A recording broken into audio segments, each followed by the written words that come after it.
August 6, 1943. 11:30 p.m., the black waters of the Solomon Islands shimmer faintly under a pale moon. 4 Imperial Japanese destroyers slice silently through the night, their decks bristling with the deadly Type 93 long-lance torpedo. For decades, Japan had mastered this kind of warfare. Silent approach, sudden strike, a storm of fire and steel ripping apart unsuspecting enemies. Tonight, their target is an American convoy moving through Vela Gulf. The Japanese captains are confident night is their domain. It always has been. But as the minutes tick by, something feels wrong. Unseen and unheard, 6 American Fletcher-class destroyers have already spotted them, not with eyes, but with something new. In a small plotting room deep inside one of the ships, a radar operator calmly tracks glowing blips on a screen. "Contact bearing green 0 to 9, he reports. At that instant, the hunters had already become the hunted. What happens next will shock the Japanese Navy. In less than 15 minutes, all 4 destroyers will be sunk. Not a single American ship will be touched. The weapon that made this possible isn't a new torpedo or gun, but an invisible beam of radio waves, the SG radar. Within just 18 months, this revolutionary technology will take away Japan's most prized advantage, its mastery of night fighting. This is the story of how 175 Fletcher-class destroyers, armed with MIT-developed radar sets, turned the Pacific War upside down. The Pacific War wasn't just a clash of ships, it was a clash between tradition and innovation. Long before World War II erupted, the Imperial Japanese Navy had cultivated an art few others could match: night combat. Their obsession dated back to the Russo-Japanese War of 1904 to 1905, when Japan stunned the world by defeating Russia's Baltic Fleet at Tsushima. That victory taught Japanese naval planners that surprise and precision could topple even the strongest enemy, and the darkness of night was the perfect ally. Throughout the interwar years, Japanese destroyer and cruiser crews trained relentlessly for night operations. Entire flotillas would slip into the sea under moonless skies, practicing coordinated torpedo runs, silent maneuvers, and complex formations. Their gunnery drills emphasized speed, accuracy, and shock, while their officers learned to read the faintest silhouette or glimmer of a wake. By the late 1930s, no other navy could match their discipline or their dedication to mastering the dark. At the center of this doctrine stood the most feared weapon of its time, the Type 93 torpedo, nicknamed the Long Lance. Fueled by pure oxygen rather than compressed air, it traveled farther, faster, and with deadlier force than anything in Allied arsenals. Capable of striking targets up to 40 kilometers away, it was nearly invisible in the water, leaving no telltale wake of bubbles. Japanese destroyer captains prided themselves on launching massive spreads of these torpedoes with pinpoint precision, lethal ambushes designed to break an enemy fleet in minutes. When the Pacific War began, the results were devastating. On the night of August 9, 1942, in the waters off Guadalcanal, Japanese cruisers and destroyers tore into an Allied task force near Savo Island. In less than an hour, they sank 4 heavy cruisers, the USS Quincy, USS Astoria, USS Vincennes, and the Australian HMAS Canberra, while suffering only light damage themselves. The battle left stunned American survivors whispering in disbelief. They owned the night. For the first year of the war, this was the reality. Whenever dusk fell, Allied sailors braced for terror. Japanese destroyers and cruisers seemed to materialize out of the blackness, hurling torpedoes and shells with uncanny precision. Their night optics were superior, their training unmatched, and their confidence absolute. To face them in darkness was to invite disaster. But unknown to them, the very advantage they had honed for decades was already beginning to crumble. Across the Pacific, American scientists and shipbuilders were preparing a countermeasure, not one born from tradition, but from innovation. When the United States entered the Pacific War in December 1941, its Navy was powerful on paper, but dangerously unprepared for the kind of warfare the Japanese excelled at. American sailors had trained for daylight gunnery duels, not the silent, chaotic clashes of midnight ambushes. Their doctrine stressed battleship engagements in broad daylight, with aircraft carriers as emerging but still secondary tools. Night combat was seen as a rarity, not a skill worth mastering. The early months of the war exposed this weakness brutally. At Savo Island in August 1942, US warships were caught almost blind, their lookouts unable to match the razor-sharp night vision and discipline of the Japanese.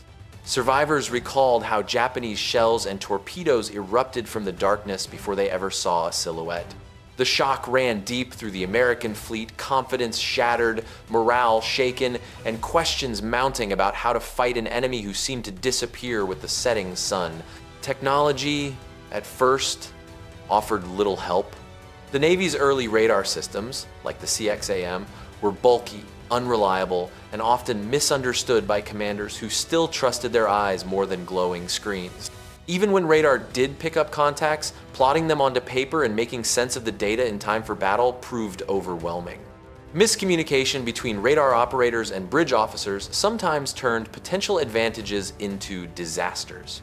American destroyers of the early war, though well armed, were simply not equipped to dominate these battles. They lacked the speed, range, and resilience to match Japanese destroyers, and above all, they lacked the training to use their weapons effectively at night. After a series of bloody lessons in the Solomons, it became clear that the US Navy couldn't simply out-train Japan at its own game. But America had something Japan did not: unmatched industrial capacity and a culture of scientific innovation ready to transform the battlefield. The answer came in two parts. First, a new class of destroyer that could combine firepower, endurance, and adaptability on a massive scale, the Fletcher-class. Second, a revolutionary leap in electronics from the MIT Radiation Laboratory, the SG radar, a compact, precise detection system that could see through darkness and fog alike. The Japanese advantage lay in tradition and human skill. The American response would be something entirely different: machines that could see farther, faster, and more accurately than any human eye. And when those machines were mounted on sleek new destroyers, the balance of the night seas began to shift. The revolution that would rewrite the Pacific Night War began far from the front lines, in laboratories and workshops across the United States. At the MIT Radiation Laboratory, a team of scientists pushed radar technology from crude, oversized experiments into compact, reliable instruments that could fit aboard warships. Their creation, known as the SG radar, was unlike anything the world had seen. Unlike earlier radar sets, which produced vague, hard-to-interpret signals, the SG radar provided sharp, precise returns. Operators could now see ships not as fuzzy guesses, but as clear blips on a glowing cathode ray screen. Even more important, the SG could detect a destroyer-sized target at 15 to 20 miles in complete darkness, through rain, even in heavy seas. Where human eyes failed, radio waves triumphed. For US sailors who had tasted humiliation in the early Solomon battles, this technology was a revelation. Suddenly, they could see the enemy long before being seen themselves. Radar plotting teams, trained to convert blips into bearings and ranges, could give their captains firing solutions before the Japanese even realized Americans were near. No longer would the Navy fight blind after sunset. The timing was critical. By mid-1942, the United States was commissioning the first of its 175 Fletcher-class destroyers. These sleek, powerful ships were designed with the space and stability to carry advanced electronics, and the SG radar fit perfectly. Fletchers combined speed, endurance, and heavy armament, but it was radar that transformed them from capable escorts into predators of the night. At first, commanders were cautious. Some distrusted the strange glowing screens, preferring the familiarity of binoculars and searchlights, but the results spoke for themselves. In trial runs and early skirmishes, ships equipped with SG radar consistently detected and tracked Japanese forces long before contact was made by eye. Reports began circulating. Radar was not just a tool, it was a weapon. In the cramped radar rooms of these destroyers, young sailors hunched over screens, headphones on, calling out bearings with calm precision. On the bridge, officers listened intently, steering ships and plotting ambushes based on invisible information. For the Japanese, who still relied on optics and moonlight, this was a nightmare they could not yet comprehend.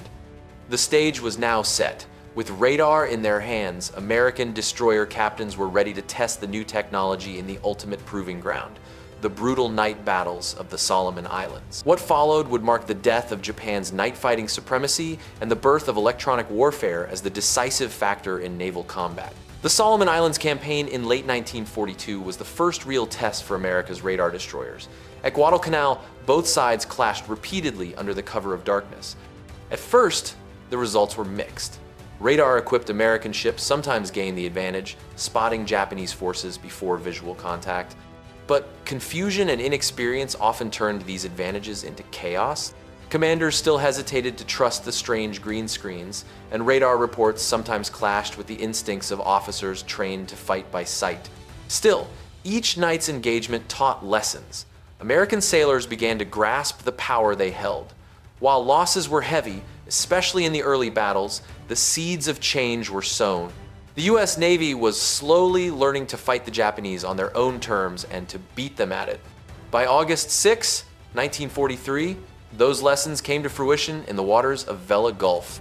6 US destroyers, USS Dunlap, Craven, Maury, Lang, Sterrett, and Stack, slipped silently through the night, their SG radars scanning the horizon. 4 Japanese destroyers, unaware they were being tracked, cruised confidently on a mission to reinforce their garrisons. In the radar plotting rooms, American operators calmly called out bearings. At precisely the right moment, the US destroyers unleashed a spread of torpedoes. The results were devastating.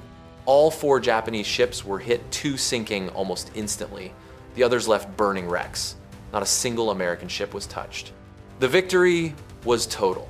For the first time, US destroyers had executed a flawless night ambush, turning Japan's own tactics against them.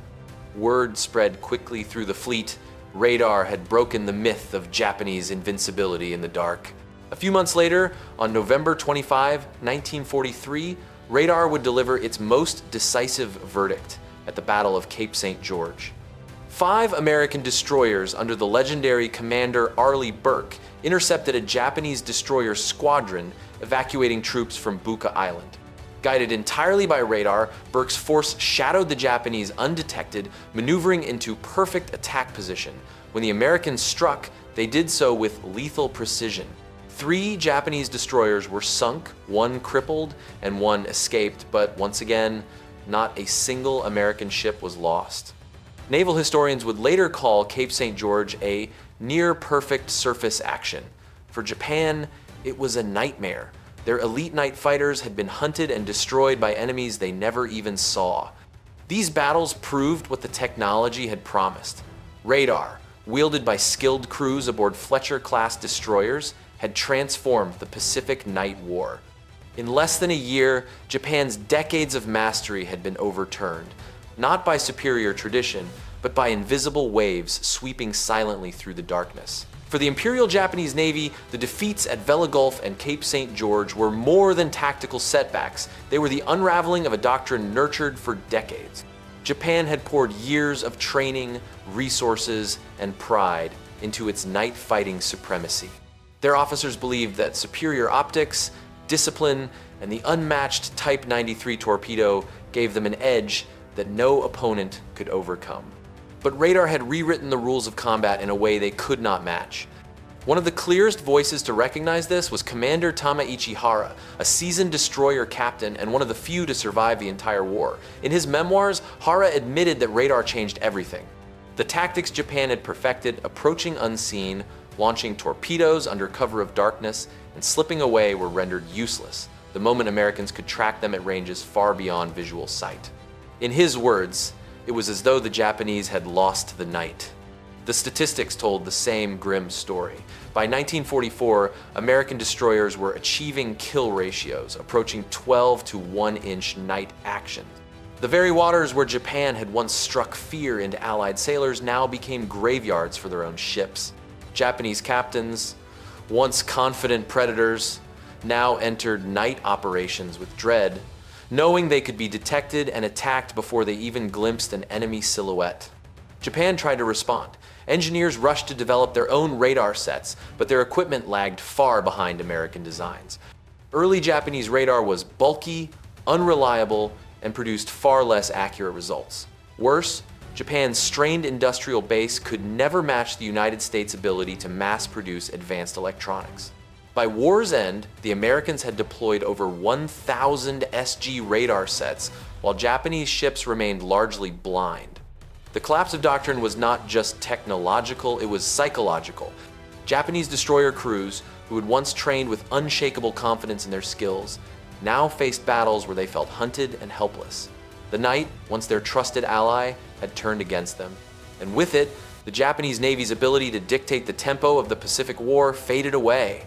By the time of the Great Carrier Battles of 1944, Japan's surface fleet was a shadow of its former self.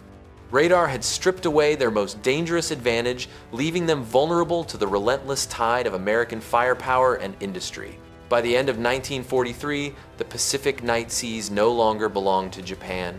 What had once been their greatest strength, stealthy destroyers striking with long-lance torpedoes, was now a death sentence.